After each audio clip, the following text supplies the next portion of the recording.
Turvarnyam maya srishtam gunakarma vibhagasah tasya kartaram api mam vidhi akartaram avyayam. According to the three modes of the material nature and the work associated with them, the four divisions of human society are created by me. And although I am the creator of this system, you should know that I am yet the non-doer, being unchangeable. So, Prabhupada is highlighting this point that human civilization begins by the introduction of the Varnashrama process of the divisions of the orders of life. So, Krishna has introduced this mainly to create the human civilization. Otherwise, in animals, there is no Kshatriya, Vaishnava, or Brahmana, or Brahmacharis. Those things are not there. They don't have any, what do you call, any restriction. There is no specified roles. There is no specified occupation. They just do only eating, mating, sleeping differently, nothing else. Right? So this is why Krishna has created this Chaturvarnya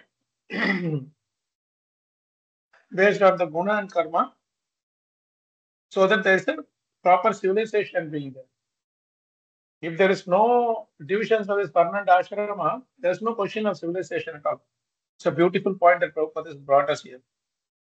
And then the next point, let's go to the next point. How nicely Prabhupada is going from, is defining the human civilization. Why, the human civilization itself begins by the introduction of Varnashrama process. Now he is telling what is the purpose of that civilization. Why Krishna is developing this civilization, especially for humans. Please continue, Prabhupada.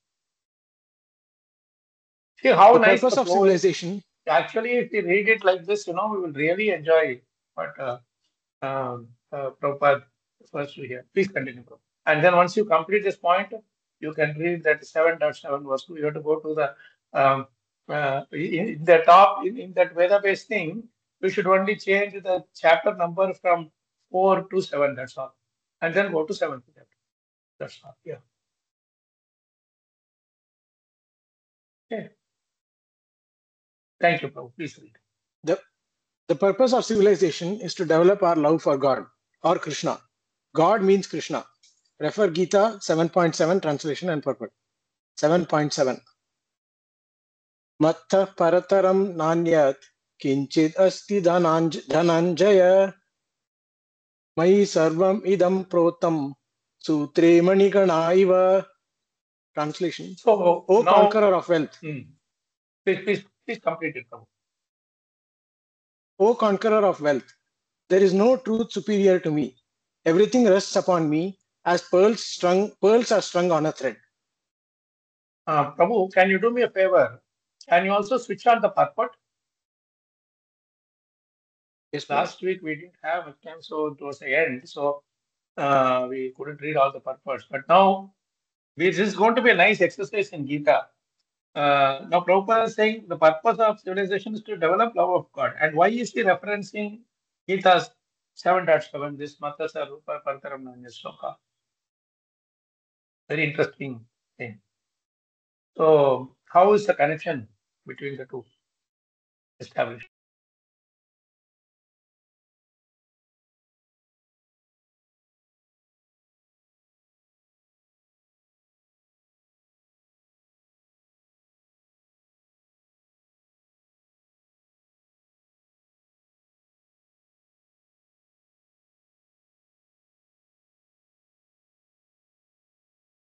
So let's read the purport.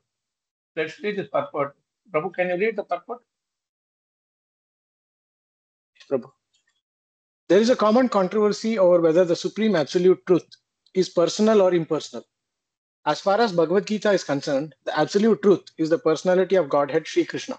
And this is confirmed in every step. In this verse, in particular, it is stressed that the absolute truth is a person. That the personality of Godhead is the supreme absolute truth is also the affirmation of the Brahma Samhita. Ishvara Parama Krishna Sachidananda Vigraha. That is, The Supreme Absolute Truth, Personality of Godhead, is Lord Krishna, who is the primeval Lord, the reservoir of all pleasure, Govinda, and the eternal form of complete bliss and knowledge. These authorities leave no doubt that the Absolute Truth is the Supreme Person, the cause of all causes. The impersonalist, however, argues on the strength of the Vedic version given in the Shvetasvatara Upanishad 3.10. Tato yad uttarataram tad arupam anamayam ya etad vidur amritas te bhavanti atetara dukkham evapi yanti. In the material world, Brahma, the primeval living entity within the universe, is understood to be the supreme among the demigods, human beings and lower animals. Supreme among the demigods, human beings and lower animals. But beyond Brahma, there is the transcendence, who has no material form and is free from all material contaminations. Anyone who can know him also becomes transcendental. But those who do not know him suffer the miseries of the material world. The impersonalist puts more stress on the word arupam. But this arupam is not impersonal. It indicates the transcendental form of eternity, bliss, and knowledge as described in Brahma Samhita quoted above. Other verses in the Shvetasvatara Upanishad 3.8 to 9 substantiate this as follows. Vedaham etam purusham mahantam adityavarnam tamasah parastat. You should sing like this, Prabhu. Edahametam purusham mahantam aditya varnam tamasah parastat tameva viditvaati mrityum yeti nanya pantha vidyate ayanaya yasmat paranna paramasti kinchit yasman naniyo no jyayosti kinchit वृक्ष इव स्तब्धो दिवि तिष्ठति एकः तेनेदं पूर्णं पुरुषेण सर्वम्. I can read the translations now. Thanks, Prabhu. I know that Supreme Personality of Godhead, who is transcendental to all material conceptions of darkness. I know that Supreme Personality of Godhead, who is transcendental to all material conceptions of darkness. Only he who knows him can transcend the bonds of birth and death. There is no way for liberation other than this knowledge of that Supreme Person. There is no truth superior to that Supreme Person because he is the supermost. He is smaller than the smallest and he is greater than the greatest. He is situated as a silent tree and he illumines the transcendental sky, and as a tree spreads its roots, he spreads his extensive energies. From these verses, one concludes that the Supreme Absolute Truth is the Supreme Personality of Godhead, who is all-pervading by his multi-energies, both material and spiritual. Okay. So now Prabhupada is establishing the supremacy of the Lord, his monopoly and supremacy of the Lord. Now, what is the connection between this verse and the purpose of civilization is to develop our love for God? How do we establish this?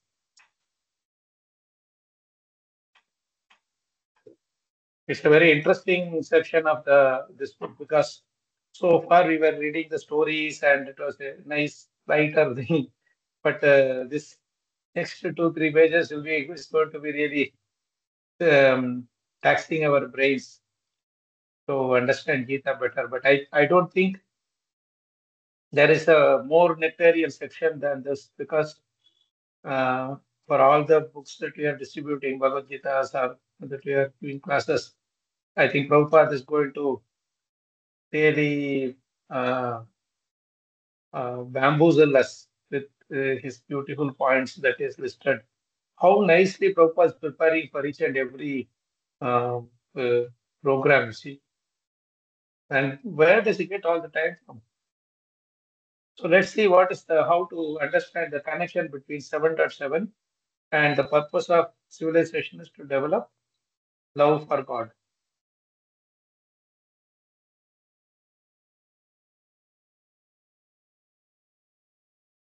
Who can explain?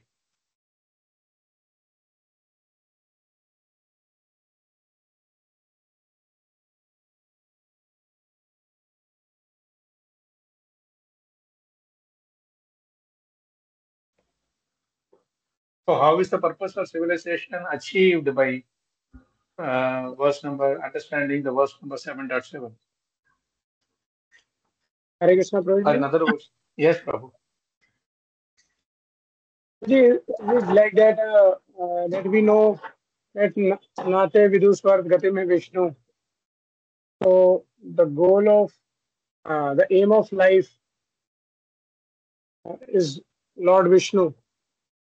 Okay.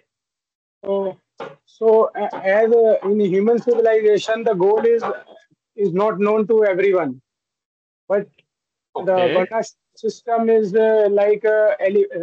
it's a gradual. A person is elevated to that knowledge of about No. Lord. Correct. That is correct, though. But here we are not talking about Varnashrama. Of course, Varnashrama is established in the human civilization. The civilization in human society is established by introduction of Varnashrama process. Fine. Yes, Prabhu. Prabhu, is this because like in a pearl necklace you don't see the string, but that is what is holding Correct. everything together. Correct. So Krishna is saying, I am, even if you don't see me, Rupa or without Rupa, I am the one who is holding everything together. Okay. And so the civilization is not able to see this, but they have to realize it. Okay, fine. But what is the purpose of civilization? Is to know that Krishna is the center of everything. No. Read that line. Ninth point. Directly it is there. Is to develop our love for God or Krishna. Yes. That's the thing. That's the purpose of civilization. Right?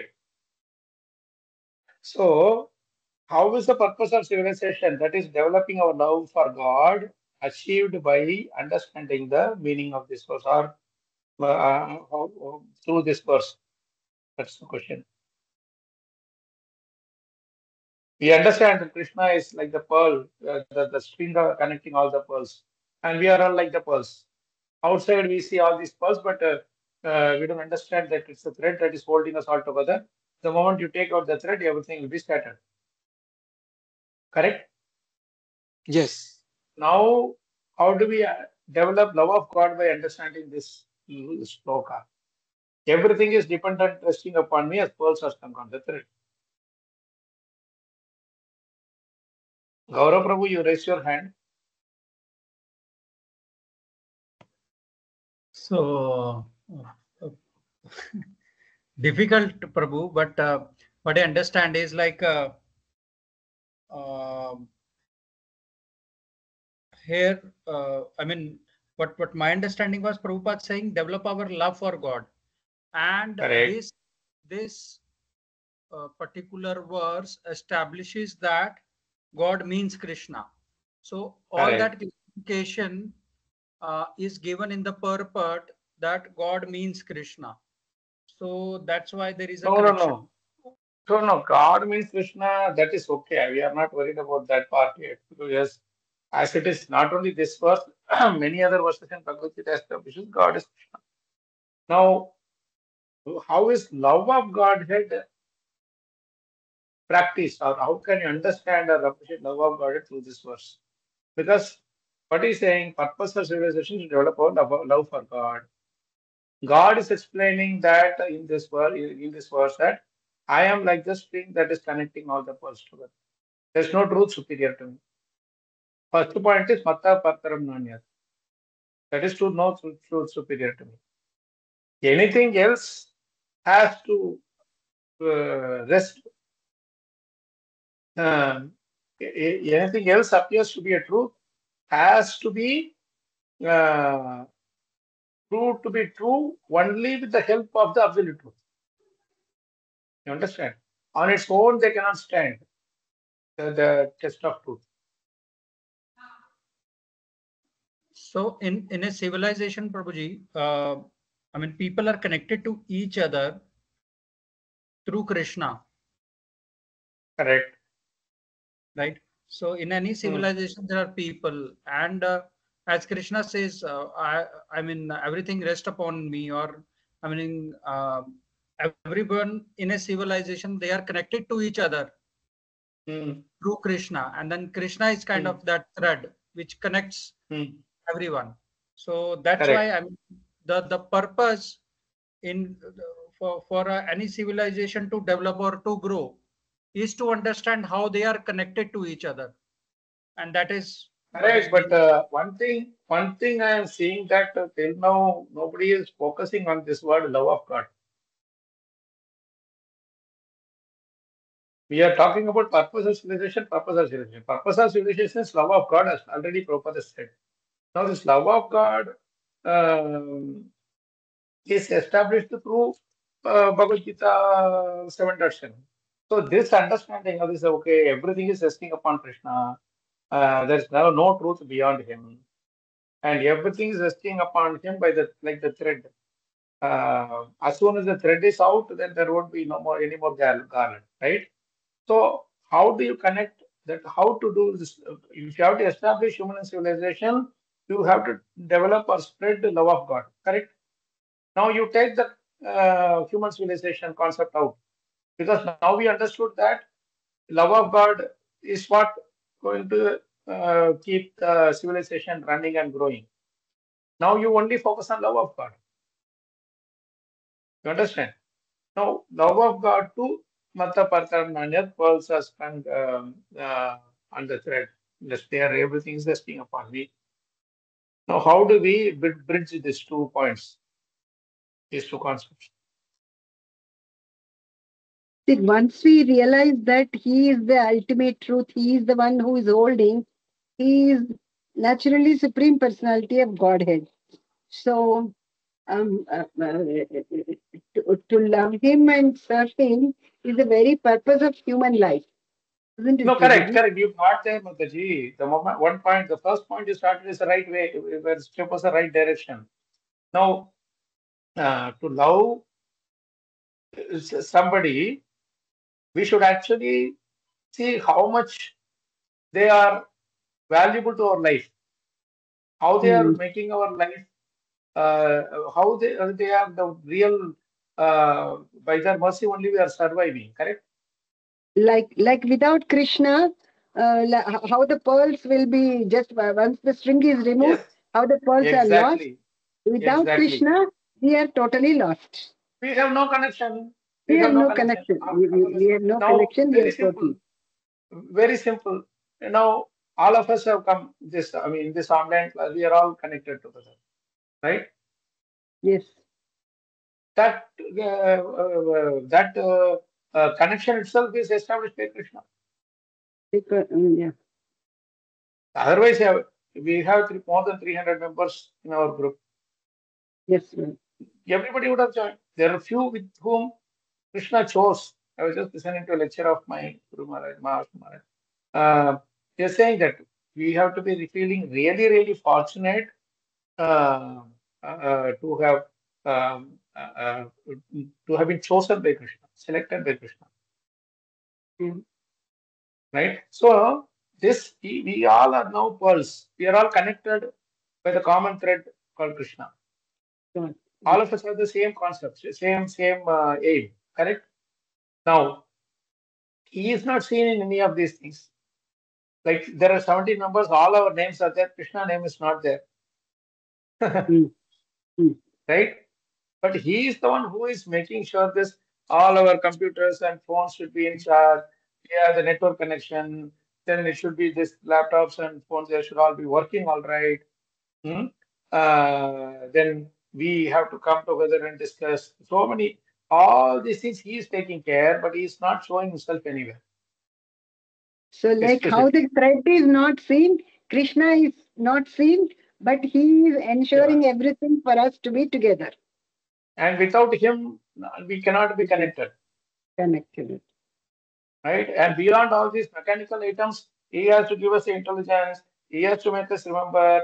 He has to make us this to be the priority for us to come together. And otherwise, so many other things will be there. We may become distracted by whatever the thing is. Right? So many things will be there. So when we realize that without Krishna, without this thread, all these pearls seem to be getting all the attention, but this thread doesn't attract anybody's attention. Whereas without the thread, these pearls will be all scattered and nobody can. If you see a pearl necklace, you go, how nice pearl necklace you have. But if they are all scattered, you have one in the hand, one in the head, one in the purse, and other things. Nobody will care. Oh, you have so many pearls. That's all. Nothing more will be there. But when it becomes a necklace, then it becomes so beautiful, isn't it? When you wear the necklace, right? Yes, Prabhuji.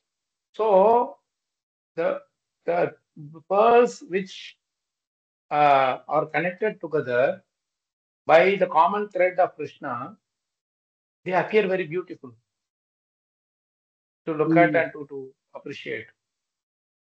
But all of us are together. All of us have to appreciate the fact that it's only Krishna who is bringing us together. If the moment he decides you have to go, you decide to go. So for that we have to be grateful. For that we have to be thankful to Krishna. That Krishna, without you, this is not possible. Every single place where we go, we have all these people coming together, devotees coming together. And otherwise, this place is such a horrible place. Imagine staying in a place where no devotees at all are around. It is such a difficult thing to even think about, meditate. Right? So that is how our love of Godhead starts. Oh, without Krishna, this is not possible at all. Even our own caliber, even everyone's caliber. Not only that, even the fact that we are all together is also by Krishna's mercy. When he decides, we have to leave. There's no second thoughts there.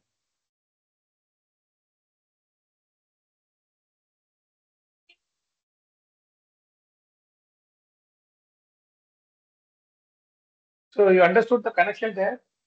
The purpose of civilization is to develop our love of God, but the love of God is best established through this verse of 7.7 because there is no truth superior to Krishna, but still he decides to hide behind the pearls, which are all connected together by him only. How nice it is.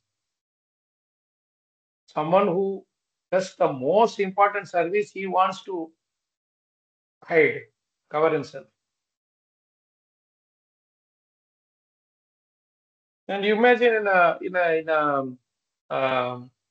a setup also, in social setup also, there's somebody who is helping us so much, but they don't want to take any credit for it. When Krishna is saying, like a pearl string, he doesn't want to reveal himself, it means I don't want to take any credit out of it.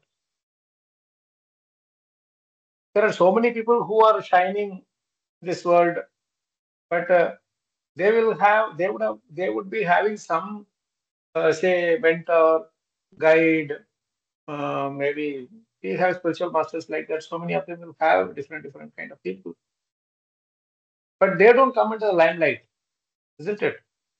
Say, for example, our school teachers or college teachers, due to whom, say, we may have got some good position or whatever reasonable position by their mercy only, because otherwise we would not have got the opportunity to study, get marks, and get a job, and all that. Be in some little this thing in the society, correct?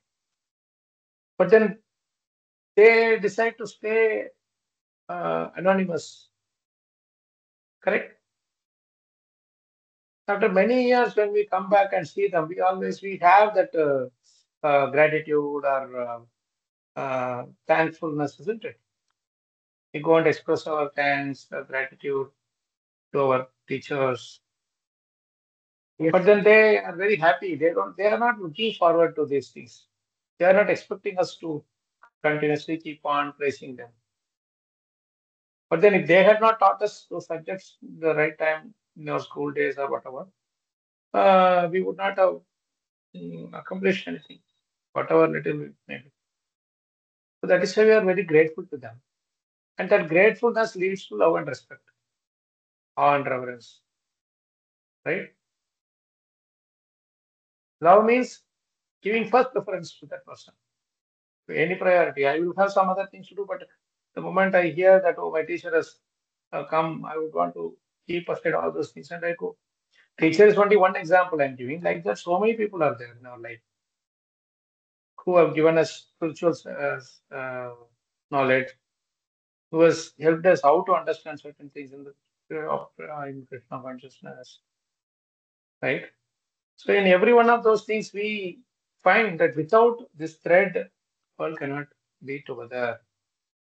World cannot be together in the form of a beautiful necklace. Similarly, without Krishna, we are nowhere. We are no one. So that increases the gratitude and reverence, and that turns into eventually into love for God. Now you see the connection there.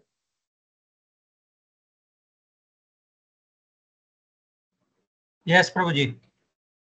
On the other hand, if Krishna was saying that no, I am not the thread, I am the the shine in the pearls, or suppose he's saying like that, he's the shine also. What I'm saying is, if he wants to be more prominent than us, then we will not love him so much, isn't it?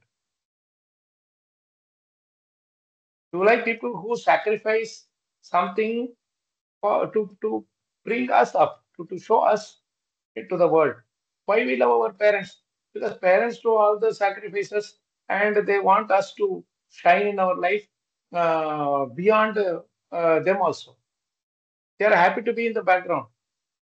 Without them, we would not have studied, we would not have eaten food, we would not have, grown. They are doing so much sacrifice to help us come out in this world, but they always stay in the background. So, which means they are not credit stealers. Do you get my point? Credit stealers.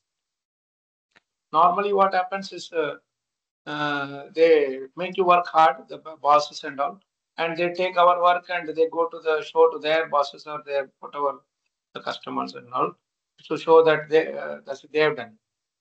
They are credit stealers. But you see, Krishna is never a credit stealer. In fact, he is a credit bestower. He is bestowing credit to each one of us. It's only because of him that even we are able to breathe. Correct? Like they are instruments in the hands of Krishna to give us that knowledge, whatever it is. Prabhuji, can we take it that way? They means who? And the teachers, or we were talking about the teachers, right, Prabhu? Teachers remain in the background. No, that they you are right. Yes. No, they are instruments in the hands of Krishna. Beyond that, also, even to stay as an instrument in the hand of Krishna requires a lot of austerity and qualification. Humility. Yes, Prabhuji. Yes. Humility should be there. Because see, the teachers, they never felt disappointed. Whenever we get some good marks, we go and tell the teachers no. And they feel very happy, isn't it? Will any teacher ever get envious when they hear that their student has scored good marks? No. They are not teachers at all. If they are envious, if they are upset, their whole idea is for us to grow higher. They are like the ladder. Yes, Prabhuji. So that is why we don't feel any insecurity. Yeah, to someone else, we go and tell our success. We are always worried. Oh, this person, inka nazar lag jayega. Like that, no? They do that eyesore, they call it. Huh? So you go and tell them, nazar lag jana means nothing. It's just envy only. That envy is what happens to be like that. So they do that drishti or whatever they do that, no? Or tradition.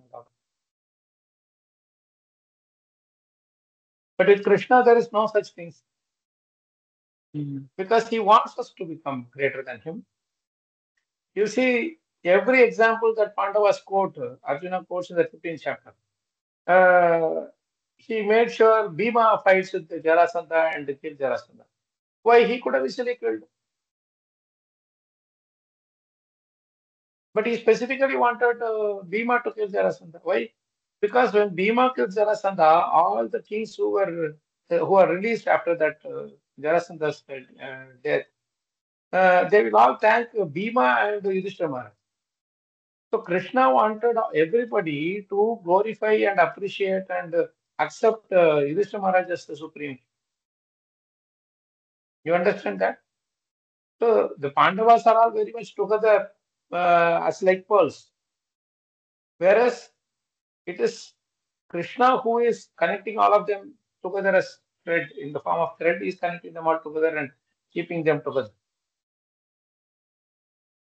If Krishna was not there, then all of them, each one of them would have gone in different directions. Does it make sense? So knowing this and appreciating this, one can develop love of God. See, Krishna is so merciful. I am not at all qualified.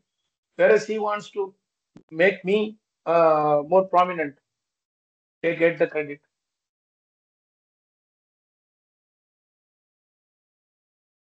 So that's a total opposite of the normal worldly behavior. For that, we will be thankful to Krishna, and the thank is what is that gratitude is what develops into love of God eventually. Okay, does that help the connection? Yes, Prabhu. So far, it's really amazing. Only 1 point took so much time to go through. So let's go to 10, the next page. Krishna is the original source of everything. Therefore, those who are Buddha or in awareness of real knowledge worship Krishna. Buddha Bhava Samanvitaha. This Bhava means the immediate previous state of love of Krishna. Reference Gita 10.8.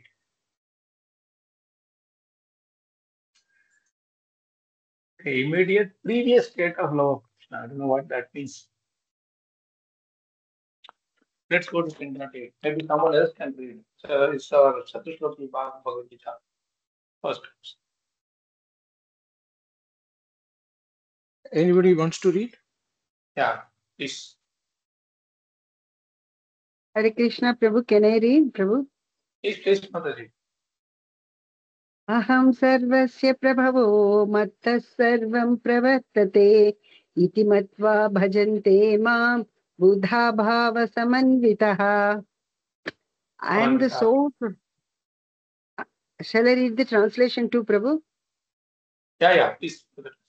I am the source of all spiritual and material worlds. Everything emanates from me.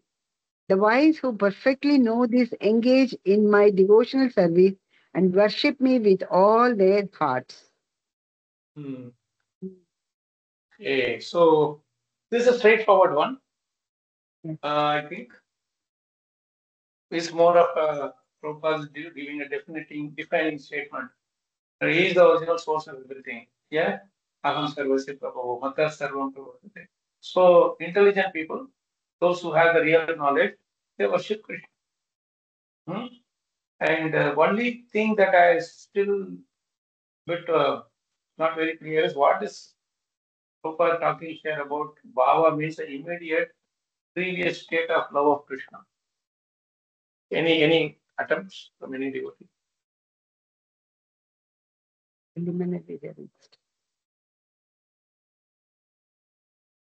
Very interesting. Immediate previous state of love of Krishna.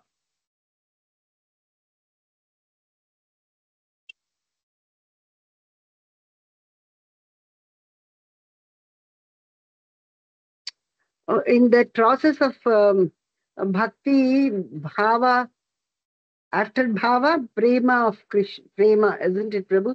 So immediately before that, does it refer to that, Prabhuji? That's a good point. Because bhava is just before prema. Prema is love of Krishna. An immediate previous state of love of Krishna means before prema, this bhava is there. I was also thinking in a different direction, but you gave the right understanding. Okay. I was thinking that this bhava means immediate previous state means before coming to this material world, the immediate previous state of our love for Krishna is that is what we will attain. Like that, I was thinking. But whatever is your bhava at the time of leaving the body. Before getting into delusion, before we got into delusion, whatever bhava we had, that is the immediate previous, the pure love. I mean to say, pure love. You would have had that at one point. No, I was thinking like that, but anyway, yours is more clear. More closer. 11. Okay, so 11.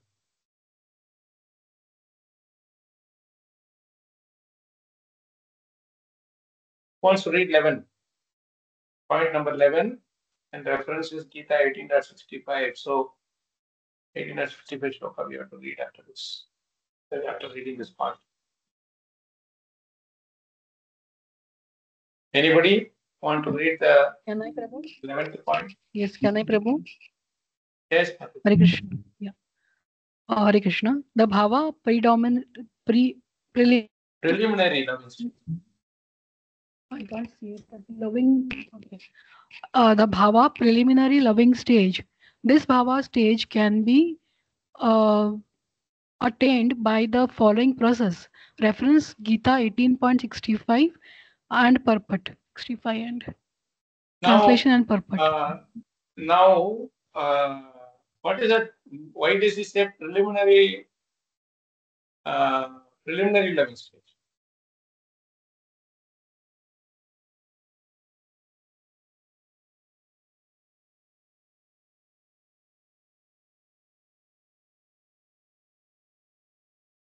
Because up to this point, is this for the Kanishta Adhikaris?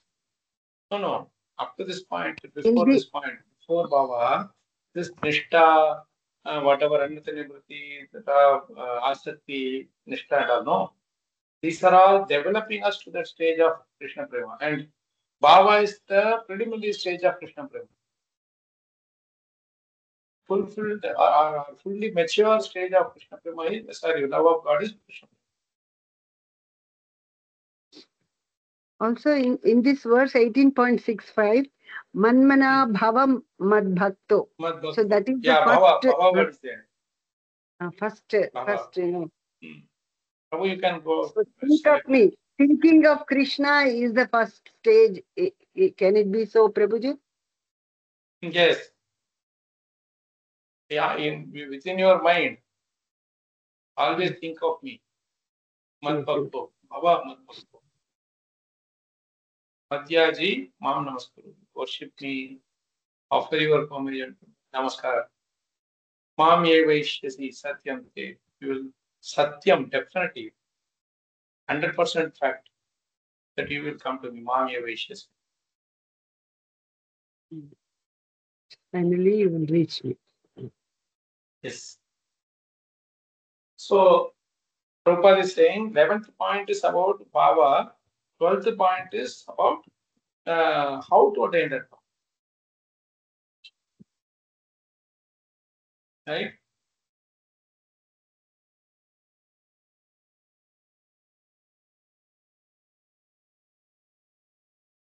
The following process is 12th point.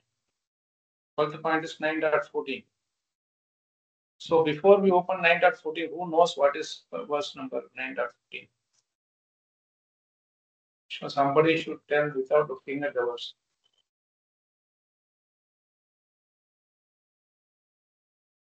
I already looked at the. then you have to patiently wait, Mataji. Someone else who has not looked at should give a guess. What is 9.14?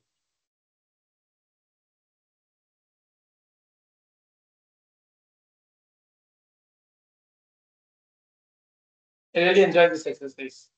So help us get a selling some chat message. You see. Like the process is first we start from offering pranam, then worship, then become devotee, and then devotee will always think of another Krishna. Yes, we can probably see that as a sequence also. And the other way also works. You start thinking about Krishna, you become overwhelmed with love, then you can offer pranams, then you worship him. That also works, whichever way it goes.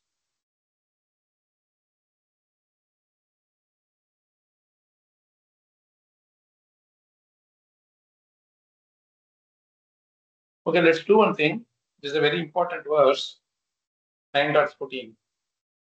Prabhupada is beautifully connecting these two, how to attain that bhava stage, bhava and prema stage. It's by this verse, 9.14, Satatam Kirtayanto Mam, Yatantasya Dritavataha, Namasyantasya Mam Bhaktya Nityayukta Upasate.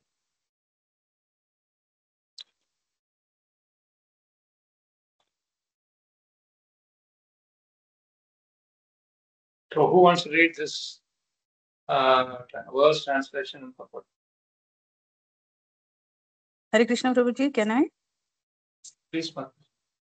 Okay. Satatam kirtayanto mam yatantascha dridavratah namasyantascha mam bhaktya nityayukta upasate. Always chanting my glories, endeavoring with great determination, bowing down before me, these great souls perpetually worship me with devotion. Purport by Srila Prabhupada. Srila Prabhupada ki jai. Shall I read the purport, This one Prabhu? nice, no? Yes, Mataji. The Mahatma cannot be manufactured by rubber stamping an ordinary man. His symptoms are described here. A Mahatma is always engaged in chanting the glories of the Supreme Lord Krishna, the personality of Godhead. He has no other business. He is always engaged in the glorification of the Lord. In other words, he is not an impersonalist. When the question of glorification is there, one has to glorify the Supreme Lord, praising his holy name, his eternal form, his transcendental qualities, and his uncommon pastimes. One has to glorify all these things. Therefore, a Mahatma is attached to the Supreme Personality of Godhead. One who is attached to the impersonal feature of the Supreme Lord, the Brahma Jyoti, is not described as Mahatma in Bhagavad Gita. He is described in a different way in the next verse. The Mahatma is always engaged in different activities of devotional service as described in the Srimad Bhagavatam. Hearing and chanting about Vishnu, not a demigod or human being. That is devotion. Shravanam, Kirtanam, Vishnu and Smranam. Remembering him. Such a Mahatma has firm determination to achieve at the ultimate end, the association of the Supreme Lord in any one of the five transcendental rasas. To achieve that success, he engages all activities, mental, bodily, and vocal, everything in the service of the Supreme Lord Sri Krishna. That is called full Krishna consciousness. In devotional service, there are certain activities which are called determined, such as fasting on certain days, like the 11th day of the moon, Ekadashi, and on the appearance day of the Lord. All these rules and regulations are offered by the great acharyas for those who are actually interested in getting admission into the association of the Supreme Personality of Godhead in the transcendental world. The Mahatmas, great souls, strictly observe all these rules and regulations, and therefore they are sure to achieve the desired result. As described in the second verse of this chapter, not only is this devotional ecstasy, not only is this devotional service easy, but it can be performed in a happy mood. One does not need to undergo any severe penance and austerity. He can live this life in devotional service, guided by an expert spiritual master and in any position, either as a householder or a sannyasi or a brahmachari, in any position and anywhere in the world. He can perform this devotional service to the Supreme Supreme Personality of Godhead, and thus actually become a Mahatma, a great soul. Hare Krishna. Thank you, Mataji. Thank you so much for reading. We are missing you for a while, Mataji. Prabhu, I was not knowing because at short notice that messages are coming. I was missing the messages, Prabhuji. Now.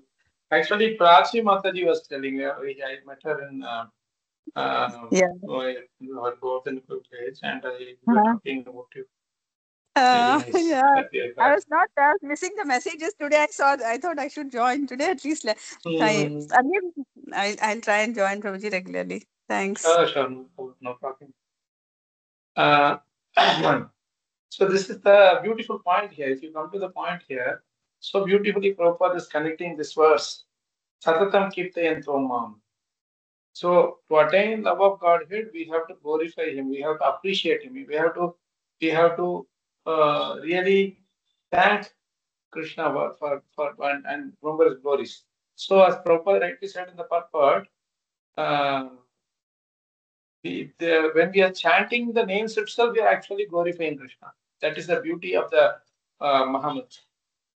Or you discuss the pastimes, you discuss the glories and all that, directly you are able to remember Krishna's glorification.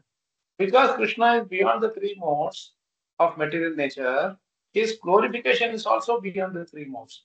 His qualities, his behavior, qualities, nature, everything is also beyond the three modes. So by remembering that, we also become transcendental to the three modes. You see? So how to attain that loving stage? 11th point is Bhava, preliminary loving stage. And then he says that the simple process of attaining that loving stage is Sadatam Kirtayanto Mam. Always keep doing the glorification. And with great determination. Jatantascha Divavrata. Then bowing down, Namasyantascha. If you remember in 1865 also Namaskuru was there. Correct?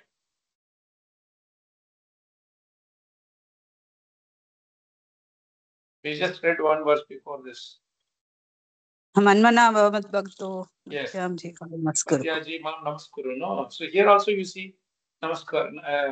Yatantascha Divavrata Namasyantascha Mam Bhaktya.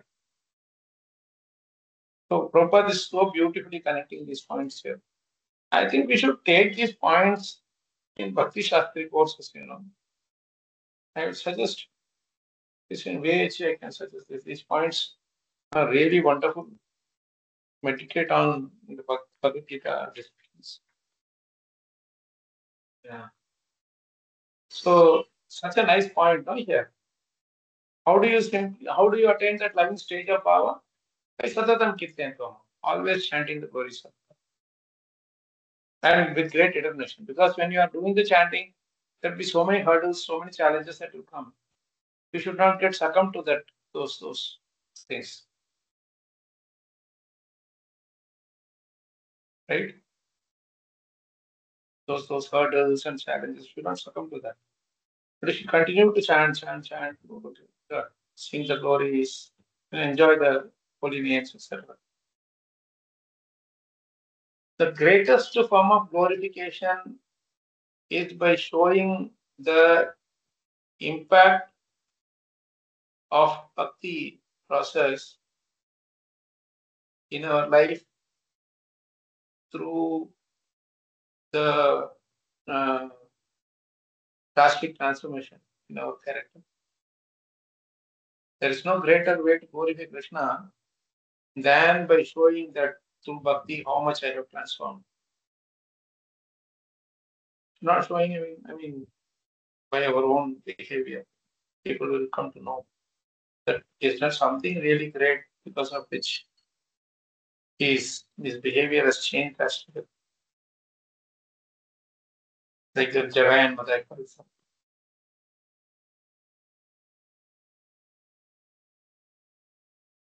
Right? Any thoughts? Any points here? Yes, Prabhuji, one is our transformation, Prabhuji, and I think preaching, Krishna says in Bhagavad Gita also, the ones who preach and spread my glories are the ones whom I love the most. No, that is, of course, that goes without saying, because preaching, Prabhupada always said, is the process which is foolproof method to purify ourselves. Mm. When we go out and preach, then whatever happens as a result of that, the thing is always good, whether it is negative, positive, favorable, unfavorable, it is always good for our purification. If they don't take it up, then we may be purified in a different way by the negative effect of it, of our endeavor.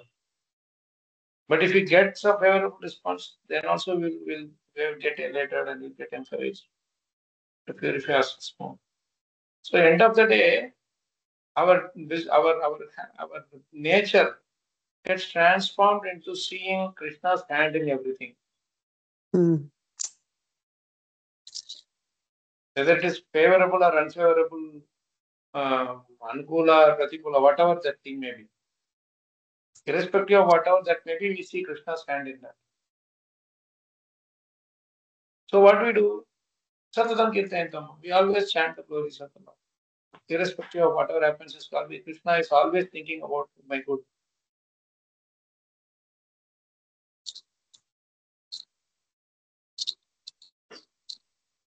Actually, Right. 919 Bhagavad Gita also, Krishna's hand is there behind everything. I think 9.19. 990? 9.19? Tapamyaham aham varsha. Amritam chaiva mrityuscha sadasachaham arjuna. Yeah, like this he says in many places also, right? The good point, Mataji. Oh Arjuna, I gave heat and I withhold and sent forth the rain. I am immortality and I am also death personified. Both spirit and matter are in me. It's a very interesting contradiction, no? Heat and rain also. And immortality also, death personified also.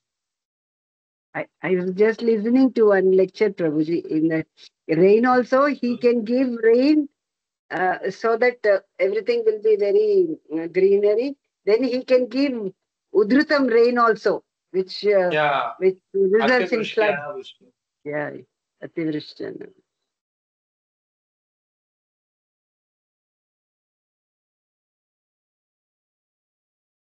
Prabhuji, another thing which comes to mind is Sarvasya Chaham Hridi Sannivishto Yatasmritil Jnana Apohanam Cha.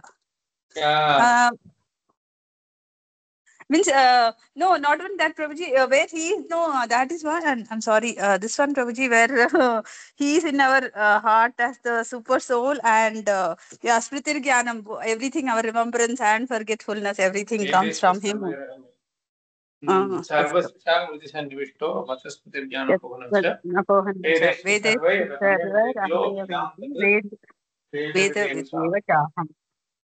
Prabhu.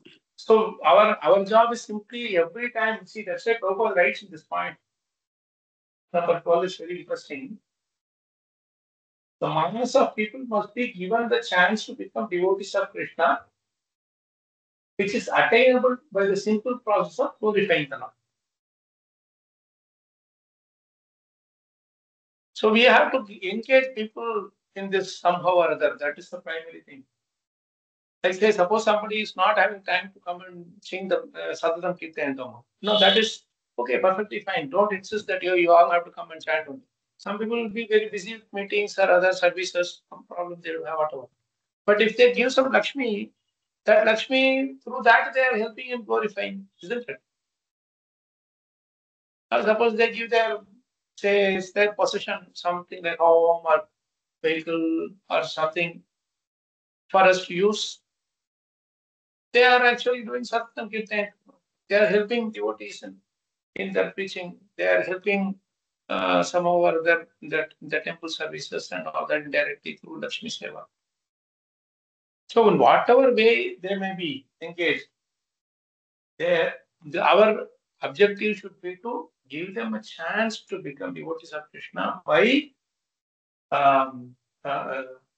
which is attainable by the simple process of glorifying. So they have to become devotees of Krishna, and that becoming devotees of Krishna is dependent on the process of glorifying them. So in whatever way they will probably offer Lakshmi to distribute prasadam. So some people will be really hungry. So when they get the prasadam, they really thank the temple or the devotees or whoever. They may not even know you, but still they thank. That comes into our account. So Prabhupada has given such a wonderful opportunity to all of us to get a chance to become devotees of Krishna by process of Sadhana Kirtan.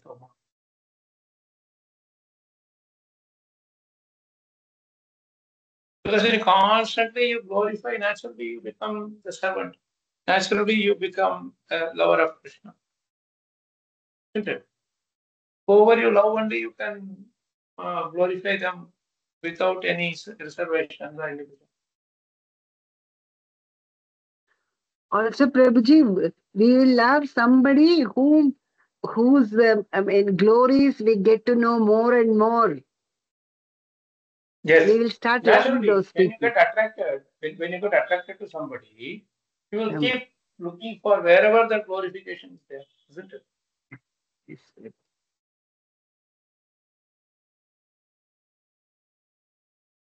And they will try to grab it with both hands.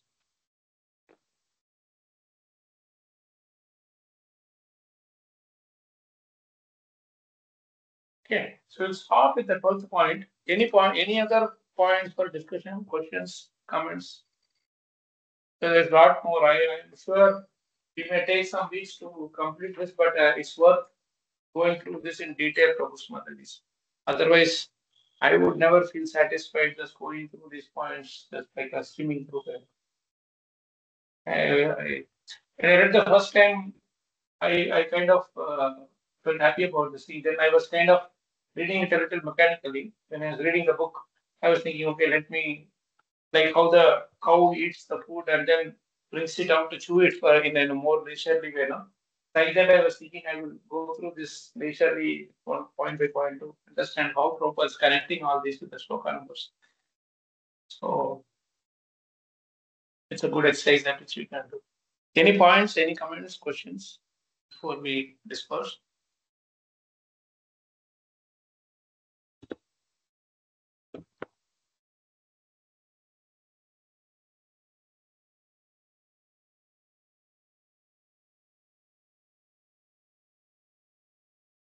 Just one thing wanted to add, Prabhuji.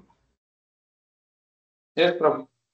The pearl thing that we were discussing, there is another example given of salt.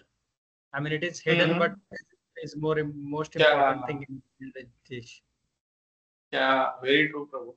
Very nice point. It is salt is something which is not visible, but without salt, in fact, in correct quantity, the food is not tasty. Beautiful. Thank you. Thank you.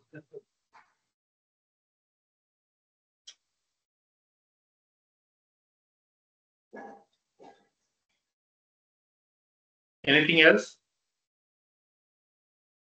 Nice discussions, nice points. So we'll stop here. Krishna Wedding will continue with Narmani on this coming Saturday. So that is the effort. Thank you, Prabhu Mataji, for your time.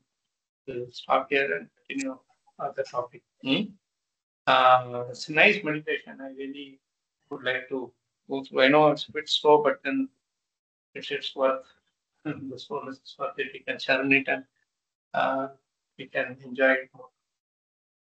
We're going to go a little faster next time. The first few minutes which is spent consulting, we'll probably avoid it and we'll try to develop, read a few more in our next session. Okay, I'll stop here. Thank you so much, Prabhu Mataji, connect on the weekday. Thank you. Really